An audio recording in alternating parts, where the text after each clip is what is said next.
ल सरले सोध्नुभयो थियो यहाँ कि यो बाइक सेतीको हो कहाँबाट आयो होइन यो सबै चोरीको हो सर सब चोरीको हो तपाईँ बुझ्नु अलिकता यो सबै चोरीको हो यहाँ भेरी आफ्नो टोलबाट पनि माले गर्न लगाउँछु है फेरि मैले अनि त्यसपछि यहाँ ट्राफिक सरको यो पनि चोरीको हो भन्दाखेरि अब त्यो त्यस्तो नसोच्नु होला चोरी भन्नाले अब यो चाहिँ चोरीको भन्दा मिलेन होइन अरू बाइकहरू चाहिँ सेतीको यताको उताको राप्ती अञ्चलको सबै सब चोरीकै हुन्छ अब चोरीको भइसकेपछि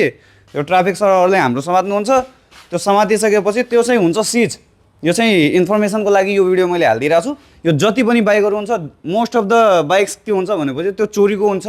त्यो 2 नम्बरी काम गरेको वाला बाइकहरू मात्रै हुन्छ यहाँ यो जति चोरीको बाइक हुन्छ नि त्यो पुलिसहरूले समातिसकेपछि त्यसपछि त्यो आउने हो हाम्रोमा कसरी लिलाम भएर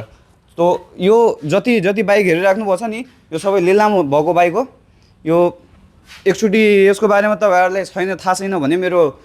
रिसेन्ट भिडियो पनि माथि पिनमा छ त्यो चाहिँ पनि हेर्नु होला यो जति बाइक हुन्छ पुलिसले समातेको वाला बाइक भन्साल लिलाम राजस्व अनुसन्धानबाट हामीले लिलाम हालेर किन्ने हो त्यसपछि त्यही सामानहरू हजुरहरूले पाउने हो है ल अब कन्फ्युज चाहिँ नभइदिनु होला अब तपाईँहरूलाई यही भिडियोको मार्फत थाहा भइहाल्छ है यो जति हुन्छ सबै चोरीको 2 नम्बरी काम गरेको त्यस्तो यस्तो बाइकहरू मात्रै हुन्छ तर हामीले चाहिँ लिगली किन्छौँ है त्यही भएर यति ढुक्क भएर भिडियो हाल्छु नत्र चाहिँ मेरोमा पनि आँट हुन्थेन यो भिडियो हाल्ने ल